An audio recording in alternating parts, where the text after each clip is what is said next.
disiarkan langsung dari studio MNC Conference Hall Ainus Tower, Jakarta. Inilah Rakyat Bersuara bersama Aiman Wicaksono.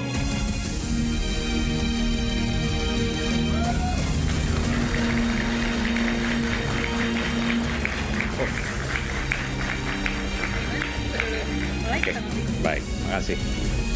Ya, isu hangat memang kadang bikin penat, apalagi kalau kita tidak bisa mencerna dengan cermat. Simak terus program Rakyat Bersuara supaya tidak lagi ada informasi yang sesat. Jangan lupa secangkir kopi hangat yang nikmat untuk menemani kebersamaan dalam program Rakyat Bersuara bersama saya, Aiman Wicaksono.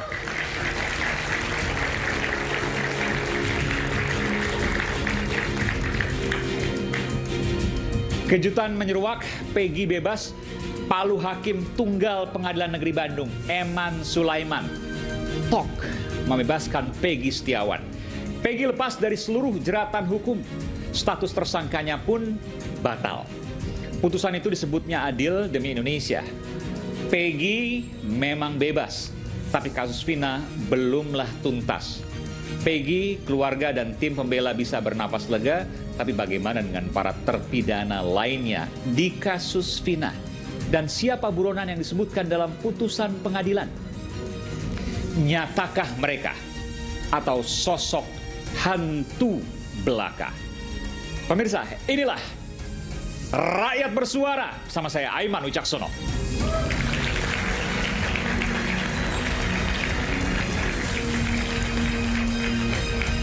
Saya tidak sendiri, saya undang ke panggung Rakyat Bersuara pengacara Peggy Setiawan.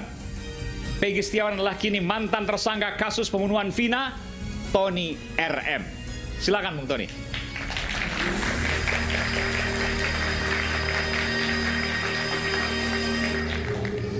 Anda kurang tidur nih? Iya. Berapa lama nggak tidur? Saya nggak tidur itu pertama menjelang putusan. Oke. Ya. Kemudian semalam juga. Nggak tidur sama sekali tuh menjelang putusan? Enggak. Kenapa? Ya karena saya biasa tidur jam 2. Sementara dari Indramayu ke Bandung itu perjalanan kurang lebih 3 jam. Jam 3 harus berangkat karena jam 7 itu saya udah janji banyak orang yang suka dengan Peggy, dengan kami itu sudah menunggu jam 7 pagi di Pengadilan Negeri Bandung? Iya, karena kalau sampai sana jam 8:30 keburu sidang. Oke. Ya, jadi saya harus. Jadi minggu malam nggak tidur tuh? Nggak tidur. Dan Senin kemarin, malam, ya setelah bebas, itu banyak sekali tamu di sekretariat kami di Bandung. Itu sampai malam, bahkan teman-teman media juga pada nginep di situ. Ya, jadi akhirnya tidurnya itu ya paling 2 jam. Oke, hari Senin 4-2 jam. Ya, sekarang masih bisa? Ya, sekarang saya masih bisa memenuhi sebagai apresiasi kepada Ainus yang selama ini mengawal kasus Peggy Setiawan. Terima kasih. Tapi Anda kurang tidur nggak apa kan? Karena nanti harus menjawab counter-counter dari Bung Rasman Nasution. Oh, sudah ada di otak saya itu. Oke. Luar biasa. Ya, baik, terima kasih. Terima kasih, silakan. Sebelah sana, Pak. Sebelah sini boleh, oke. Sini boleh, Bang nih. Oke, nanti saya rapikan. Selanjutnya, ada juga praktisi hukum, Bung Saur Siagian. Bung Saur, selamat malam. Selamat. Ada pula penasehat Kepala Kepolisian Republik Indonesia, Inspektur Jenderal Polisi Purnawirawan Arianto Sutadi. Pak Arianto, selamat malam.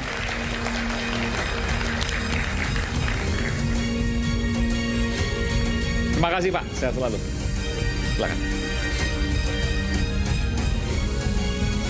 Dan yang selalu tidak pernah sepi komentar dari netizen, bahkan saya diminta untuk tidak mengundang lagi seorang yang ada di tengah-tengah kita. Tapi saya katakan bahwa kebenaran itu butuh keadilan. Dan keadilan bagaimanapun juga selalu butuh dua sisi. Dan oleh karenanya saya selalu mengundang Bung Rasman Arif Nasution. Selamat malam Bung Rasman. Siap. Selain itu hadir pula psikolog forensik dengan analisisnya yang tajam, Bung Reza Indragiri. Bung Reza, saya sempat berbincang dengan Anda dan Anda punya, ya, saya tidak mau katakan teori baru, tapi Anda punya pendapat yang baru terkait dengan apa yang sudah kita saksikan bersama kemarin dan hari ini. Dan tahukah Anda, hari ini adalah persis 40 hari Peggy diproses hukum. Dari 21 hari ini dengan kemarin 39, tapi maksud saya dari tanggal 21 Mei ke kemarin putusan 39, tapi hari ini itu adalah 40 hari. Jadi tadi Peggy pulang dan lain sebagainya 40 hari, kemudian ia sampaikan tadi ke beberapa tetangga dan juga lain sebagainya.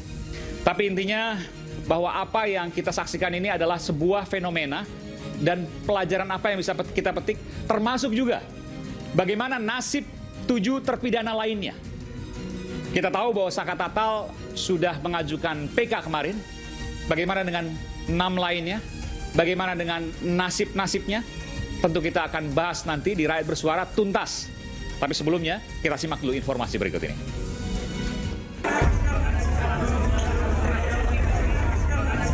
Atas nama Peggy Setiawan, beserta surat yang berkaitan lainnya dinyatakan tidak sah dan batal demi hukum. Hakim Tunggal Eman Sulaiman mengabulkan seluruhnya pra-peradilan Peggy Setiawan. Ketukan palu Hakim Eman Sulaiman sekaligus menggugurkan status Peggy Setiawan sebagai tersangka kasus pembunuhan Vina dan Eki tahun 2016 lalu. Memerintahkan kepada termohon untuk menghentikan penyidikan terhadap perintah penyidikan kepada pemohon. Kartini, ibu Peggy Setiawan, berurai air mata, haru dan bersyukur Peggy bebas dari jeruji besi. Alhamdulillah doa kalian semua hari ini terjawab. Peggy Setiawan bukan DPO, harusnya dilakukan penyelidikan. Gimana ini penyidik? Dilakukan penyelidikan dulu, Pihak Polda Jawa Barat menyatakan akan mematuhi putusan Hakim Pengadilan Negeri Kota Bandung, Jawa Barat. Kami akan mematuhi putusan sidang pra-peradilan yang telah diputuskan oleh Hakim Tunggal pra-peradilan untuk tersangka TS. Apa yang menjadi putusan hari ini adalah putusan yang wajib hukumnya kami penegak hukum tunduk. Keluarga Vina Arsita Dewi turut menanggapi hasil putusan hakim yang mengabulkan pra-peradilan Peggy Setiawan. Sukaisi, ibunda Vina berharap polisi bisa menangkap 3 DPO pembunuhan Vina. Harapannya ibu sih ya mau mencari yang 3 DPO itu. Oh, yang 3 DPO? Iya, yang pelaku yang sebenarnya. Peggy yang melawan telah menang di pra-peradilan. Lantas, bagaimana dengan para terpidana di kasus Vina lainnya?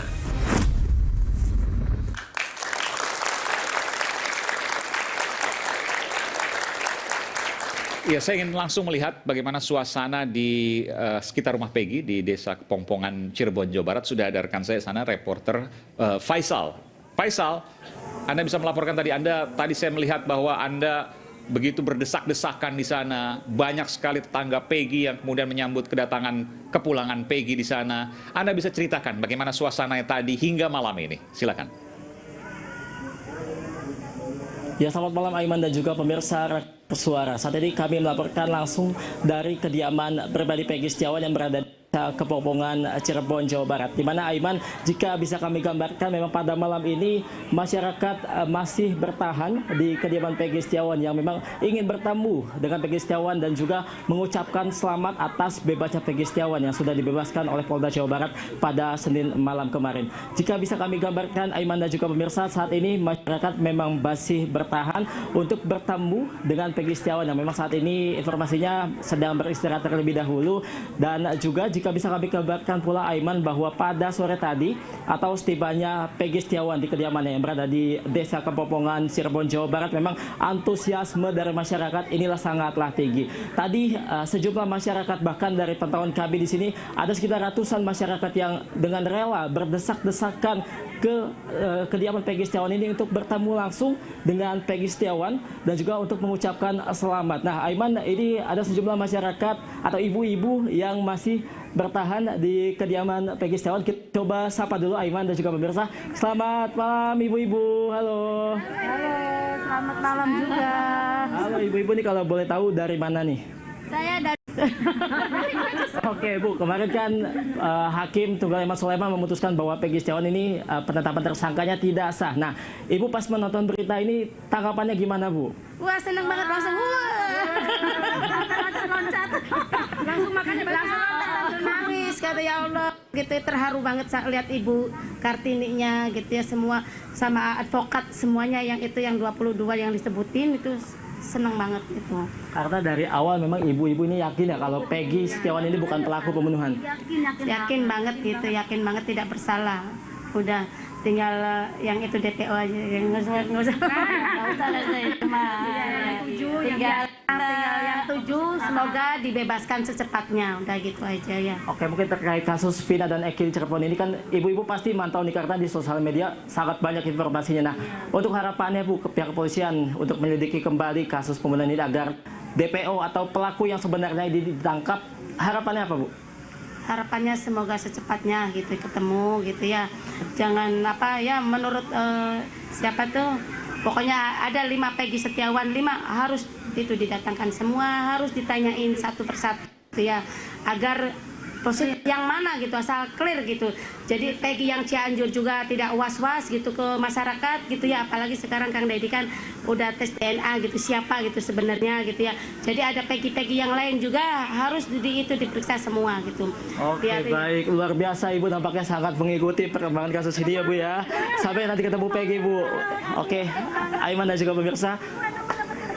Demikian. Baik, terima kasih Faisal. Ini merupakan hal yang luar biasa. Sebelum saya menuju ke Peggy Setiawan, saya tahu Peggy Setiawan sudah menunggu. Tapi saya ingin sedikit saja ke Bung Tony. Bung Tony ini luar biasa. Tadi Bung Tony bisa ceritakan ada desa, koreksi kalau saya salah, Arjawinangun dan lain sebagainya. Itu desa tetangga atau apa itu? Jauh itu. Jauh, berapa kilo? Berapa jam perjalanan naik motor misalnya? Iya, jadi kalau desanya Peggy Setiawan ini kan Kepongpongan, Kecamatan Talun. Ya, kalau Arjawinangun itu jauh, Pak. Jadi 1 jam Pantura ya, dari Pantura itu ya. Kalau ke Cirebon ke sana, ya kurang lebih 30 menit lah. Oh, setengah jam. Iya, itu dan yang dari Arjawinangun. Dan nggak kenal Peggy itu? Tidak kenal.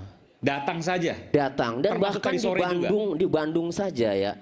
Pada saat Peggy keluar dari tahanan, itu di depan pagar Polda Jawa Barat itu sudah banyak. Oh, dari menunggu ya. Di Polda Jawa Barat di Bandung itu? Iya. Ada berapa? Ratusan? Ya banyak lah. Hanya saja kan karena isunya kan kabarnya jam 8 malam itu akan keluar, ternyata mundur sampai jam 10 kan. Ya, akhirnya yang simpatisan itu yang ingin ketemu Peggy itu akhirnya berangsur-angsur bubar. Tapi mereka semuanya itu hanya ingin melihat Peggy Setiawan, hanya ingin mengucapkan selamat, hanya ingin melihat, ingin tahu wajahnya itu. Jadi luar biasa itu antusias masyarakat kebebasan Peggy itu. Makanya saya ingat hakim itu mengatakan kami memutus ini bukan untuk kepentingan termohon, bukan untuk kepentingan pemohon, melainkan untuk Indonesia. Rupanya Indonesia mengharapkan Peggy Setiawan bebas begitu. Baik, ya. Nanti kita akan dalami soal itu, bagaimana statusnya juga kita belum tahu sampai sekarang ya. Nanti kita akan dalami. Tapi saya sudah bergabung bersama dengan Peggy Setiawan dan sang ibu, Bu Titin, Bu Kartini, mohon maaf, Ibu Kartini. Selamat malam, Peggy dan Bu Kartini. Assalamualaikum warahmatullahi wabarakatuh. Waalaikumsalam warahmatullahi wabarakatuh. Peggy bersama dengan Ibu Kartini sekarang sudah di rumah. Ini bukan di rumah pribadi ya, ini di rumah salah satu pengacara, betul ya? Ini rumah Ibu Yanti. Rumah Ibu Yanti. Yanti, baik. Peggy sehat-sehat sekarang, kurang tidur pasti? Alhamdulillah sehat, cuma dia sedikit kurang tidur. Kurang tidur. Berapa jam tidur semalam atau kemarin sebelum putusan? Nggak bisa tidur pasti? Kemarin 2 jam Bang. Sebelum keputusan itu nggak bisa tidur. Langsung diserbu media. Nggak bisa tidur. Waktu minggu malam berarti nggak tidur sama sekali itu. Ya itu sedikit sih cuma 1 jam mungkin tidur cuma sholat subuh. 1 jam. Ya. Peggy 39 hari ya, 21 Mei sampai tanggal 8 Juli kemarin. Saya hitung coba itu 39 hari kurang lebih diperiksa sampai kemudian ditahan. Peggy, saya mau tanya, tentu Peggy merasa sekarang lega luar biasa, betul ya? Alhamdulillah, betul. Waktu di dalam tahanan Peggy begitu terusik karena Peggy merasa tidak bersalah pada waktu itu, tapi kemudian dilakukan proses hukum, betul? Betul. Saya ingin tanya dulu dari prosesnya, sebelum proses penangkapan. Waktu Peggy dihadirkan pada saat konferensi pers beberapa waktu lalu, Peggy dengan beraninya berteriak, saya tidak bersalah, saya siap mati. Apa yang ada di benak Peggy waktu itu? Peggy berani sekali di tengah proses hukum, di tengah banyaknya petugas kepolisian, waktu itu Peggy teriak dengan luar biasa. Dan kemudian ada beberapa petugas yang juga mencoba untuk menutup mulut Peggy. Peggy bisa ceritakan saat itu? Ya, yang pertama itu murni spontanitas dari hati, bukan yang saya paling dalam. Karena saya merasa memang saya tidak pernah melakukan kejahatan sekejam itu. Saya tidak pernah melakukan perbuatan yang sekeji itu sama sekali. Bahkan saya tidak pernah memikirkan untuk bisa menyakiti seorang, menyakiti orang lain, untuk menyakiti sesama. Jadi ketika pihak kepolisian menyebutkan seperti itu, maka hati saya sudah hancur. Apalagi saya melihat foto keluarga saya dibawa-bawa, terus nama baik kata martabat keluarga saya dihancurkan. Itu benar-benar batin saya bergejolak. Benar-benar saya dengan nekatnya, karena spontanitas saya berani melawan, karena saya memang merasa benar, saya masih tidak bersalah. Dari hati yang paling dalam, spontanitas Peggy berteriak, dan apapun resikonya, misalnya ditambah hukuman dan sebagainya, Peggy tidak terpikir. Intinya bahwa Peggy menyampaikan apa yang menurut Peggy benar. Benar, betul. Peggy pada waktu itu tahu apa ancaman hukuman Peggy? Ya, benar tahu ancaman hukuman mati atau seumur hidup. Mati atau seumur hidup, betul. Dan Peggy tahu itu. Siapa yang memberitahu pertama kali? Ya, pengacara. Oh, pengacara. Dari pihak penyidiknya tidak memberitahu ancaman hukumannya? Pasal 340 KUHP, pembunuhan berencana? Ya, itu juga sama kayak seperti itu. Sempat diberitahu juga ancaman hukumannya adalah hukuman mati. Pada waktu Peggy tahu itu, apa yang Peggy lakukan? Sementara Peggy merasa bahwa Peggy tidak bersalah. Peggy tidak pernah melakukan apa yang dituduhkan. Tapi Peggy kemudian diancam hukuman mati atas nama undang-undang. Jujur saya sangat sedih, sangat prihatin dengan apa yang terjadi seperti ini. Jadi saya sebagai masyarakat kecil, sebagai masyarakat miskin, saya sangat-sangat sedih sekali. Peggy sempat mengatakan apa waktu itu kepada penyidik pada saat diberitahukan bahwa pasal yang dikenakan Peggy adalah pasal 340 KUHP. Hukumannya adalah ancaman hukuman seumur hidup atau maksimal hukuman mati. Saya hanya bisa mencoba menjelaskan setahu saya yang saya alami karena saya merasa tidak bersalah. Apa yang Peggy jelaskan waktu itu? Dan saya menjelaskan kronologi sebenarnya bahwa saya pas jadi tidak ada Bandung, saya tidak sama sekali tidak pernah terlibat, saya sama sekali tidak pernah mengenal korban seperti itu. Lalu apa bukti yang dimiliki penyidik pada waktu itu yang disampaikan kepada Peggy? Nah, yang dikatakan itu adalah bukti penyidik itu adalah teman-teman kamu yang memberitakan bahwa kamu ikut ditahan sebagai dalam sebuah ini sebagai pembunuh utama, pelaku utama seperti itu. Kurang lebih. Atas pernyataan siapa misalnya disebutkan? Salah satu contoh Sudirman. Mohon maaf, siapa? Salah satu contoh Sudirman. Sudirman itu adalah salah satu terpidana. Dikatakan Peggy, tapi Peggy yang mana tidak tahu. Apakah pernah berkomunikasi dengan pihak Sudirman, Peggy? Atau pengacaranya mungkin? Peggy pernah tahu soal itu? Saya pernah waktu SD saya satu sekolah baru ke Sudirman. Tanya ke Sudirman bahwa benar kamu menuding saya misalnya seperti itu? Belum pernah. Pernah komunikasi ke pihak pengacara Sudirman? Belum pernah sekali. Belum pernah, oke. Dan pada waktu itu hanya satu pernyataan yang disampaikan bahwa pernyataan Sudirman yang membuat Peggy terjerat kasus hukum, betul? Betul? Betul. Peggy, saya mau tanya soal pribadi sedikit. Peggy pernah dipertanyakan, saya lihat di kanan Peggy ada tato, betul? Oh betul, benar, tato. Pernah ditanyakan bahwa itu salah satu alasan kenapa kemudian Peggy ditangkap karena tato tersebut? Apakah pernah? Saya bertanya ini. Salah satu Peggy ditarget karena Peggy memiliki tato di tangan kanan. Ya itu karena apa ya? Mungkin itu nggak dijelasin secara detail Pak. Jadi ya mereka cuma nanya ini kita di mana, tanggal berapa udah. Oh, oke. Terus ya, penyidik menanyakan itu ya? Ya benar. Oke, terus Peggy jawab apa? Silakan. Ya karena saya ini tato bikin di perempuan satu ini, yang ini di Bandung, terus penyidik tanya ke kita tanggal berapa bikinnya, sama siapa seperti itu. Peggy jelaskan apa? Boleh dijelaskan lengkap saja Peggy, nggak apa-apa. Jelasin bahwa ini produk bikin di Bandung, yang di Cirebon, yang ini di Bandung, yang ini di Cirebon, ini di Bandung, 4 tahun. Ini 2015, ini 2016. 2016, oke. Terus kemudian ditanyakan apa lagi soal itu, soal tato itu? Jadi Pak. Ditanyakan apa lagi soal tato tadi? Kan Peggy sudah jelaskan ini 2016 di Bandung dan kemudian Cirebon. Ditanyakan apa lagi? Cuma itu saja, baik. Peggy juga sempat dikatakan berganti nama menjadi Robi, betul? Benar. Jadi menanyakan itu. Apa jawaban Peggy?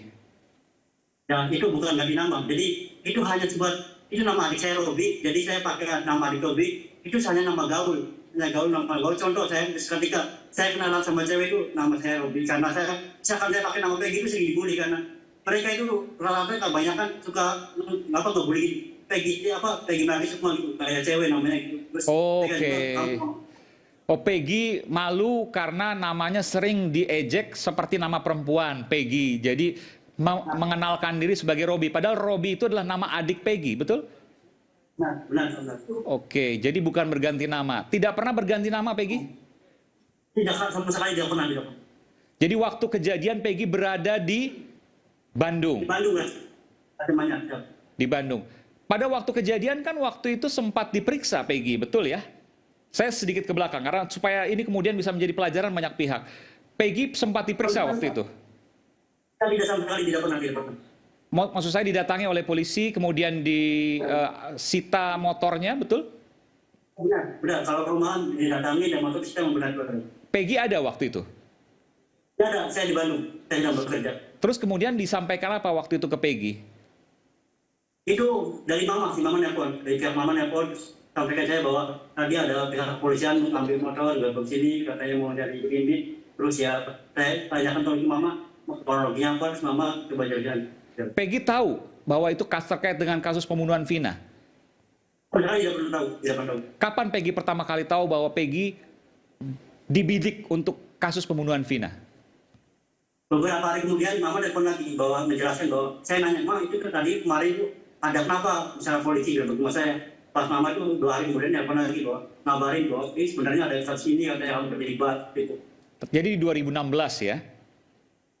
Ya. Oke, apa yang Peggy lakukan pada waktu itu ketika Peggy diketahui bahwa Peggy sedang dilakukan pemeriksaan, sedang dilakukan penyelidikan terkait dengan kasus pembunuhan Vina yang teman laki-lakinya adalah anak seorang polisi di sana?